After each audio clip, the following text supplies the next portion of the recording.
So hello everyone. I'm Stefan Winter.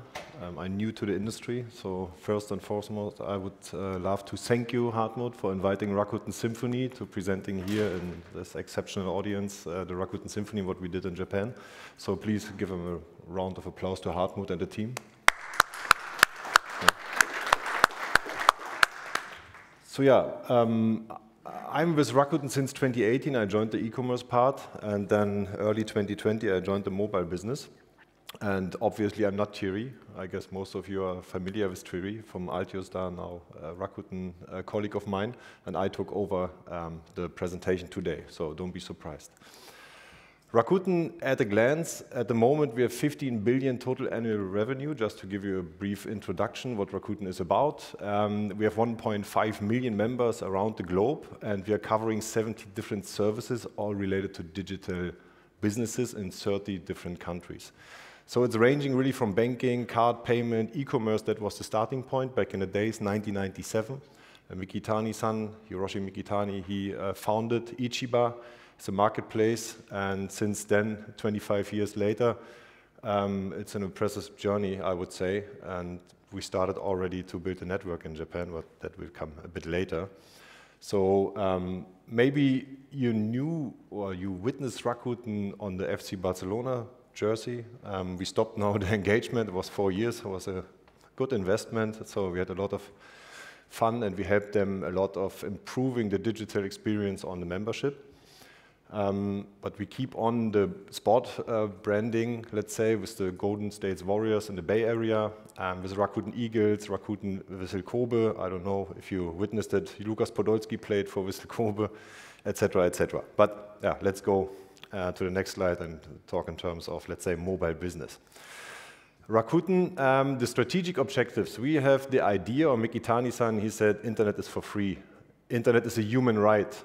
He wants to democratize the access. He wants to have the cheapest accessibility, and that's against an MNO, let's say, intrinsic motivation. To have, we want to have lower subscription, and we want to enable as much as we can people into the networks, because that is where the revenue sits, and it's just an access. Increase ecosystems user adoption. So as you can see, we have a lot of services in Japan. So if we get one subscriber into the network, and if we are able to bring this subscriber to additional services like finance, like travel, like ecosystem on let's say, marketplace business, etc., we see already a heavy increase in revenue, because we are using on top a loyalty program. Bringing a subscriber in, paying maybe more than the competitors, making them using more than one service, giving some loyalty, let's say, points on top, keeping him in the system, and yeah, helping him to become, let's say, happy. So to get this, to achieve the strategic objectives, we said, okay, we need to redefine how we build and how we run mobile networks. And because the barriers in front of us, starting with high barrier of entry as a new player. So I don't know if you followed up with one-on-one drillish, no? Challenging now the German marketplace. With the 3 incumbents, it's hard to get in there. So no one is staying there with open arms. Ah, come on, nice. Huh? Now we have one more incumbent in the market. So we need to tear the walls down. And I'm from Berlin, so I'm familiar with how to tear walls down. Yeah? So the network design for connectivity, maybe we need to go beyond. We need to think a little bit bigger and in longer terms to have all of these, let's say, obstacles away. Complex integration and the challenging of economics, we need to get rid of it. We need to move fast, we need to go cheap, lean and clean infrastructure design to hit, let's say, or to enable the growth in the digital age. What we did in Japan is the first fully virtualized cloud-native mobile network. It's quite okay. So it's not a dream, it's done. It's running, it's now the 3rd year. And we deployed really fast, so we are, I don't know, roughly 3 to 4 years ahead of our network rollout plan. So we have 97% coverage already in Japan reached. That's huge, that's massive. And it's a lean and clean infrastructure. It's a lean and clean, let's say, design, and it's cloud native. I guess that is what it's all about, that we can move fast. We deployed on a unified cloud first with disaggregated radios. Massive automation. I mean, base station deployment, 4 minutes. For 5G, 8.5 minutes for 4G. Online service activation, 3 minutes. Engineer to subscriber ratio, 1 to 20,000. That's massive. New network feature deployment, I don't know. So you are the industry captains. You are working in the industry since ages. I jump from industry to industry, but I guess that's a quite impressive number to have 6 days for a new feature deployment in your network. So collaboration, we don't hide what we do. We have an open, let's say, communication, an open approach. So we talk to every vendor, every incumbent in the world who is willing to talk to us. And we try to partner, et cetera, to have the best solutions, in, let's say, in place. So we are really open from the cultural perspective. So we are not, it's not a closed shop. So far, we deployed 275K cells in the network in Japan, and the operational headcounts are 250. It's quite okay, right? At least it helps us to bring the OpEx down.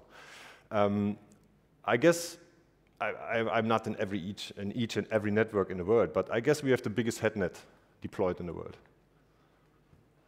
We have the Nokia, the KMW, the Airspan, the Sercom. That's at the moment deployed on urban, suburban, rural, 4G and 5G. So that more or less proves that we are open and that we are going really for the ones who are willing to join our journey on the on the Open RAN solution.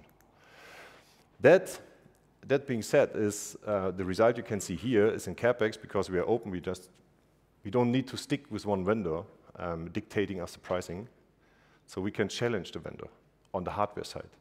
And that helped us to bring down on the DU, CU, the site access, civil work, antennas, the radio units, etc., to go down the CapEx by 40% and the OpEx by 30%. Rent, maintenance, field maintenance, zero-touch provisioning, massive automation, etc. And I guess that's an interesting achievement, because everybody of you is looking for having less CapEx and less OpEx to somehow earn some money.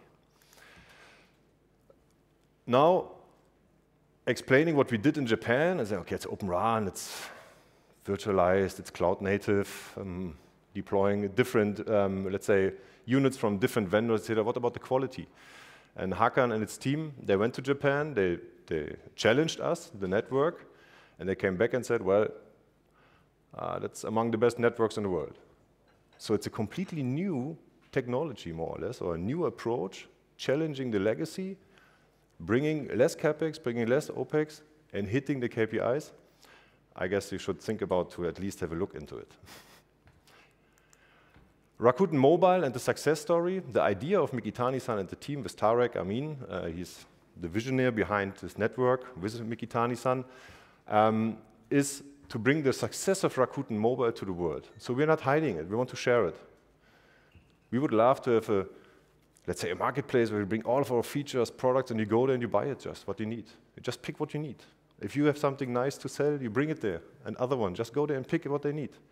That is how we approach the market to taking the success of Rakuten Mobile globally.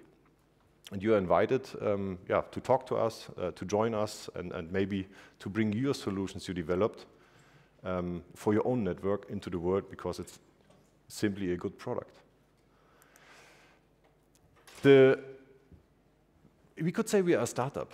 MNO was one thing, then the Rakuten Symphony the other thing. But I guess we are one of the fast-moving startups, or fast-growing startups. It was done mostly by acquisition of InnoEye on the OSS part, Altiostar, the RAN software, Aquafadas, digital experience, coming from a different industry, but digital is digital, you know. You just need to understand who will use your tools and your software, and then you can bring it to a good level. The SMOB for the leading as kind of dev team with a lot of experts in, and last but not least, from our perspective, one of the most advanced edge cloud provider, Robin. So that leads us at the moment to, where's my slide? I missed my slide. One slide is missing, but anyways. That leads us now to 3,000 people coming from 70 different countries. And last week I went to Japan, 100 people in one room. That's the reason why Thierry is not around. It was too much, obviously.